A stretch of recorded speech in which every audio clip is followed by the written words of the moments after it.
Alors bonjour à tous et bienvenue dans cette nouvelle vidéo. Donc aujourd'hui nous allons parler de la fugue chez l'adolescent. Alors comment ça se passe justement quand on a un ou plusieurs parents PN ou quand il y a un pervers narcissique dans la famille. Alors généralement l'enfant qui fugue, on le sait tous, c'est un appel au secours, c'est un appel à l'aide, c'est aussi un besoin de respirer, de sortir de quelque chose qui est étouffant.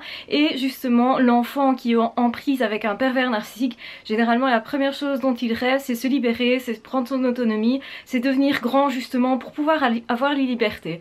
Donc il ne veut pas seulement grandir pour grandir ou pour faire éventuellement quelque chose qui pourrait se faire uniquement quand il est adulte, c'est plutôt surtout acquérir son autonomie, se libérer d'un piège dans lequel il sent qu'il est et surtout se sauvegarder. En fait c'est une envie d'être libre mais surtout pour être en vie.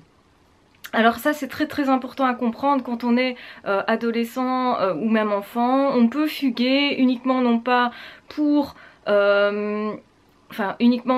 non pas uniquement pour sauver sa vie, même s'il y a de ça évidemment, il y a cette recherche de liberté, cette recherche d'espace rien qu'à soi justement où on peut s'exprimer, et cet espace rien qu'à soi on peut le trouver dans beaucoup de choses. On peut le trouver par exemple si on écrit dans un journal, c'est un espace à soi, si on lit c'est un espace à soi, et le pervers narcissique ne va pas rentrer dans cet espace là. On va donc essayer de mettre en place certaines garanties, certains espaces justement pour se sauvegarder. Donc si on écrit, il ne faut pas que le pervers narcissique aille lire ça, que ce soit des poèmes, que ce soit de la musique, que ce soit des textes qu'on écrive, comment dire, un journal intime, des choses comme ça.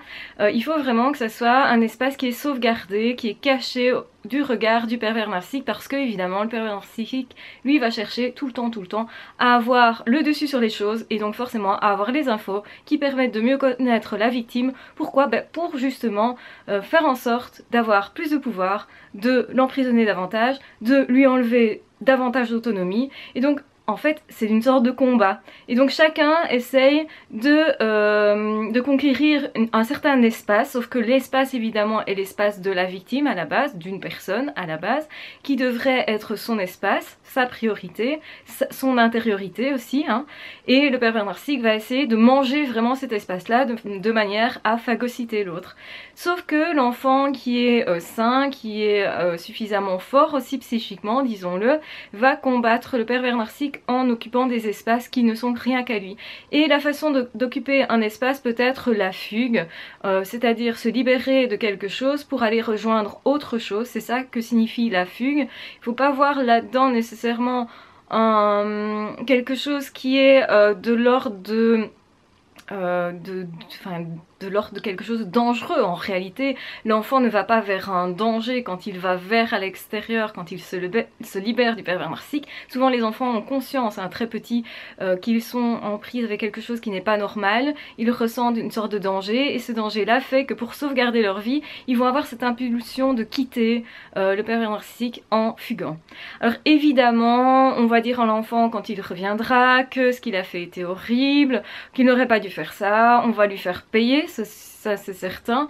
On va lui reprocher longtemps, on va même lui rappeler encore adulte qu'il a osé trahir le pervers narcissique, parce que pour le pervers narcissique c'est vraiment odieux. C'est en fait le pervers narcissique ne supporte pas évidemment qu'on se libère de son emprise. Et donc là ce qui s'est passé quand l'enfant a fugué ou l'adolescent a fugué ou même le jeune adulte a fugué, il s'est libéré de l'emprise. Donc le pervers narcissique a du mal à pardonner. C'est pas quelqu'un qui pardonne, c'est pas quelqu'un qui laisse tomber les choses. Au contraire, la colère continue, elle perdure, et les conséquences de la fugue quand l'enfant revient, eh bien, sont assez tragiques justement. Donc ça peut faire en sorte que de décupler en fait la colère du pervers narcissique sur cet enfant-là, et qu'il ait d'autres choses encore plus insupportables à supporter, je vais dire. Donc il va encore être plus attaqué dans son intériorité, parce qu'en fait pour le pervers narcissique il est devenu encore plus dangereux. Alors plus quelqu'un devient dangereux pour un pervers narcissique, et plus évidemment ils vont être attaqués. C'est pour ça que généralement quand une victime, qu'il soit enfant, adulte ou peu importe l'âge, se libère, le pervers narcissique va tout faire, le ou la pervers narcissique, ça peut être un homme ou une femme, va tout faire pour se réapproprier sa victime avec beaucoup plus de force, parce que aussi ils se battent aussi d'une certaine façon pour leur survie, mais cette survie demande à détruire l'autre. Donc c'est aberrant en soi, c'est un fonctionnement qui est pathologique, hein. C'est une perversion bien entendu, puisqu'on ne reconnaît pas l'autre comme étant un sujet mais un objet, on en fait vraiment un objet. Donc il n'y a pas de moralité non plus derrière ça. Et donc on peut parler d'une sorte de psychopathie puisque la morale n'est pas là, la protection de l'enfant n'est pas là. Donc le pervers narcissique ou la perverse narcissique peuvent faire des choses qui sont amorales. Donc autrement dit, qui sont vraiment d'une violence extrême, et c'est bien ça, là qu'est le danger. Et c'est aussi ce que ressent l'enfant qui se libère, hein. Donc il fugue pour se détacher, pour sa sécurité, et physique et aussi morale, hein. Et donc le problème, c'est que cet enfant, tôt ou tard, il va devoir revenir dans ce foyer-là. Alors évidemment, le problème aussi étant que cet enfant-là ne va pas trouver nécessairement une oreille attentive, parce que les pervers narcissiques sont forts pour faire en sorte que la famille ait l'air bien lisse, que tout ait l'air normal. Et surtout, ce qui est problématique, c'est que quand l'enfant en fugue, il y a un espoir derrière ça, il y a l'espoir de je vais montrer soit à l'extérieur qu'il y a quelque chose d'anormal dans ce fonctionnement familial, où je vais montrer à cette famille, essayer de faire réagir éventuellement le parent sain qui est en couple avec le pervers narcissique, pour qu'il me sauve, pour qu'il m'aide, pour qu'il comprenne que moi je souffre et que moi je veux dire que je souffre, et donc pour dire que je souffre et que je n'arrive pas à dire autrement, eh bien je vais fuguer. Ça c'est vraiment le message que veut dire l'adolescent qui part de chez lui, qui fugue. Alors évidemment, toutes les fugues ne se ressemblent pas. Il y a des adolescents qui vont partir en se disant moi j'ai envie de découvrir le monde, et ils le font aussi comme un acte de rébellion. Ici, quand c'est un enfant qui est dans le cadre de la perversion narcissique, donc un enfant de pervers narcissique, ce qui est vraiment important, c'est que cet enfant va partir pour se sauvegarder et aussi pour combattre quelque chose, pour dire quelque chose qui n'a pas su être dit. Donc en fait il veut rompre le silence, et on l'a vu, hein, le pervers narcissique va installer vraiment un système qui est la famille, donc un groupe de personnes, et les personnes sont enfermées dans une sorte de mutisme, de silence, où chacun c'est plus ou moins arrangé de cette situation-là qui est problématique, qui est pathologique, mais on laisse perdurer ça. Et donc l'enfant n'en peut plus, donc si c'est un enfant sur lequel il y a énormément de violence, forcément l'enfant à un moment donné va réagir, il va réagir en essayant de faire réagir les autres aussi, et il y a le fantasme, et parfois ce n'est pas qu'un fantasme heureusement, parfois ça peut aussi bien se passer, l'idée de se dire il y a un espoir que les autres voient enfin ce dans quoi je suis. Parce que cet enfant souffrait depuis longtemps et généralement c'est caché. Personne ne reconnaît cette souffrance-là. Donc au point que l'enfant peut douter du fait qu'il souffre. Au point que l'enfant peut se dire c'est finalement peut-être moi qui ai tort de faire ça. Et en fait ce qui serait génial, c'est que cet enfant trouve une oreille attentive, une main tendue, quelqu'un qui lui dise ok viens vivre avec moi, viens habiter chez moi, je vois bien que chez toi ce n'est pas normal. Et donc la fugue signifie ça.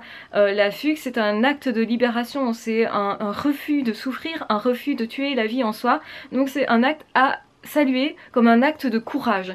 Or souvent, bien forcément, souvent c'est les agents de police qui vont retrouver l'enfant et qui vont lui dire ce que t'as fait c'est pas bien, demande pardon à papa, maman, alors que en fait le problème c'est que jamais le père narcissique n'a demandé pardon. Or cet enfant se retrouve dans une position où on lui dit ce que tu as fait ce n'est pas bien, tu dois te sentir coupable, tu dois comprendre que tu as tort, donc généralement tu vas être puni, et donc cet enfant va être encore plus en souffrance parce que sa parole n'a pas été reconnue. Donc c'est un peu comme quelqu'un qui essaye de crier au secours et qui n'est pas entendu quand on ramène cet enfant dans ce foyer là. Donc c'est extrêmement compliqué évidemment d'enlever cet enfant là de son foyer qui est pathologique, qui est traumatisant, disons-le clairement.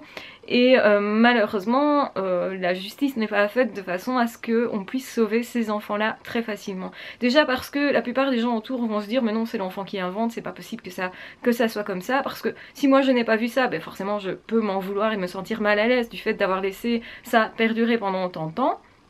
Donc on aura tendance à ne pas croire cet enfant-là, d'autant plus que le pervers narcissique est tellement doué pour jouer avec les apparences, jouer de façon à ce que chacun pense que c'est un être extraordinaire, genre quelqu'un de vraiment super sympathique, très chaleureux, de quelqu'un qui a vraiment toutes les chances de son côté, toutes les apparences sont bonnes en fait, et donc on va dire à l'enfant c'est toi qui exagères, surtout si l'enfant est adolescent. On va lui dire c'est la crise d'adolescence, c'est normal, et on va mettre ça sous le compte d'autres choses, d'un mal-être autre, mais certainement pas dû au fait de la perversion narcissique.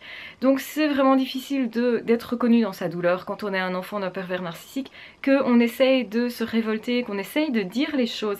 Alors c'est peut-être pas une révolte qui est justement très révoltée, parce que parfois l'enfant part sur la pointe des pieds, et l'enfant est parfois franchement plus enfant du tout, il peut avoir 25, 30 ans, être toujours chez pas maman, en avoir jusque là de cette situation, et donc se barrer parce que ça suffit maintenant comme ça. Et c'est le fait de dire maintenant je n'en peux plus, et voyez jusqu'où je suis arrivée, parce que si j'arrive à une telle extrémité, c'est que je n'en peux plus. Mais personne ne réagit, enfin tout le monde va fermer les yeux en fait, et ce qui arrive très régulièrement, c'est que cet enfant en revenant se dit maintenant on va pouvoir en parler, maintenant ça va être dit enfin, et ce qui se passe en réalité c'est qu'on fait semblant qu'il ne s'est rien passé, et donc du coup à nouveau on referme les choses sur un mutisme. Et à nouveau on referme le système sur la personne qui a fugué, et du coup cette personne là retourne simplement se remettre dans le piège qui se referme sur elle tout simplement. Voilà, parce que cet enfant n'a peut-être pas possibilité financière simplement de quitter ses parents, ou physique, parce qu'un enfant quand il est trop jeune ne peut pas s'occuper de lui-même, n'a pas les capacités physiques à ce niveau-là, pas les capacités de se défendre, de se nourrir soi-même, d'aller travailler, de se loger, etc. C'est quand même pas difficile à comprendre dans la mesure où effectivement un enfant à la base est quand même plutôt fragile, et normalement le rôle des parents c'est de le protéger, de le mener vers plus d'autonomie justement. Or le pervers narcissique la plupart du temps va tout faire pour que cet enfant d'une part soit très autonome, très comment dire, lucide sur sa situation d'une part, donc se débrouille pas mal tout seul, n'ennuie pas le pervers narcissique, marche sur des œufs, comprend qu'en fait la situation est toujours explosive, donc va en fait s'adapter pas mal à ce pervers narcissique en étant finalement franchement très adulte, alors que normalement il devrait être innocent, pouvoir jouer, s'amuser, tout ça, ce qui n'est pas le cas. Et en même temps cet enfant est tout le temps rabaissé, amenuisé dans ses capacités, on va pas lui donner possibilité justement d'avoir les outils en main pour se forger des armes, pour se forger en tant qu'être humain, puisqu'on va chaque fois annihiler ce qu'il est au fond de lui-même, donc on va détruire sa personnalité. Souvent ces enfants là vont être très renfermés, timides, ont un grand manque de confiance en eux, ont du mal aussi à avoir du recul sur les choses, parce que souvent le pervers narcissique va comme ça revenir tout le temps dans leur intimité. Donc c'est des enfants à qui on va dire tu penses ça, ou tu voulais ça, alors que l'enfant n'a pas du tout manifesté le moindre désir dans ce sens, et que souvent on lui attribue des pensées, des désirs, des comportements parfois même, et donc du coup l'enfant il se retrouve comme ça avec un discours sur lui qui n'est pas cohérent, qui n'est pas ce qu'il est, ce qui peut créer des véritables névroses, des vrais troubles et physiques et psychologiques. Il y a des pervers narcissiques aussi qui prennent leurs enfants et essayent de persuader les médecins qu'ils sont malades, qu'ils ont un trouble quelque part, et ça peut aller jusqu'à ce que ces enfants soient opérés pour un problème de santé soi-disant qu'ils n'avaient pas. Ça peut aller très loin. Les pervers narcissiques peuvent vraiment amener les enfants à être étrangers à eux-mêmes. Et alors évidemment quand c'est un zèbre c'est encore plus problématique, parce que évidemment plus on se perd soi-même, quelle que soit la personne évidemment, plus elle se perd, plus ça devient tragique, plus le chemin est long pour se retrouver, plus évidemment cette enfance, cette personne va être en souffrance.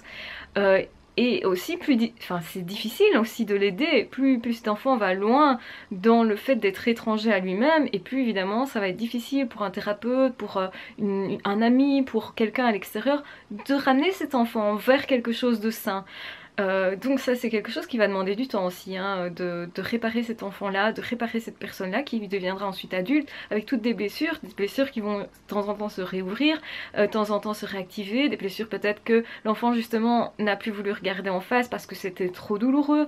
Donc il y a parfois un long chemin à faire thérapeutique avec l'enfant qui est devenu adulte, avec cet adolescent qui a aussi été minimisé dans ce qu'il est quand on lui a dit « c'est normal, c'est ta crise d'adolescence, mais tu n'as rien à dire, machin ». Donc évidemment l'adolescent, lui, forcément il doit se rebeller par rapport à des valeurs familiales pour se construire, pour être quelqu'un, et en même temps on lui dit tout le temps qu'il n'est pas compétent, qu'il est... Voilà, et l'adolescent est vraiment en deux eaux, puisqu'il, quelque part, il a encore besoin un peu de la protection de ses parents, sauf qu'il n'a jamais eu dans ce cas-là, il n'a jamais pu se construire. En fait, ces enfants-là se sont construits tout seuls. Ils se sont construits tout seuls quand ils se sont construits.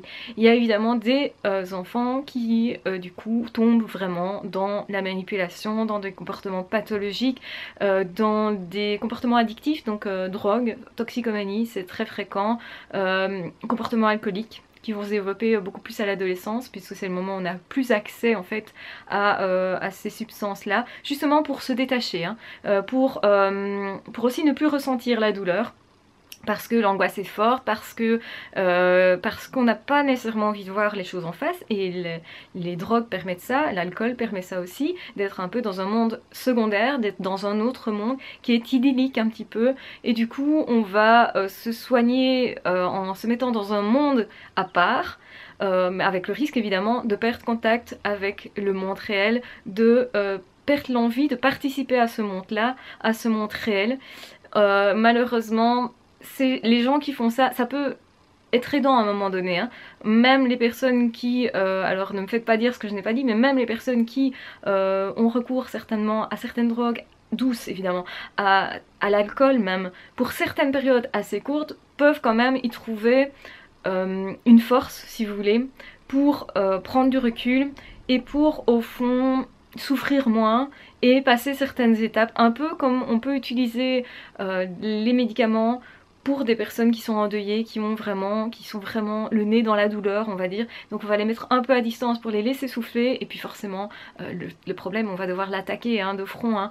Mais ici l'enfant, il n'est pas apte à attaquer le problème. Généralement il est trop petit, il n'a pas les outils en main, il sait peut-être pas qui il est, donc il y a plein de choses à mettre en place, c'est compliqué. Donc cet enfant va avoir vraiment un mal fou à se construire, mais par contre il y a plein d'adultes, je vais vraiment vous rassurer à ce niveau-là, il y a plein d'adultes qui se construisent malgré ça, parce que les capacités humaines sont incroyables. On a vraiment beaucoup de capacités en soi pour se réparer.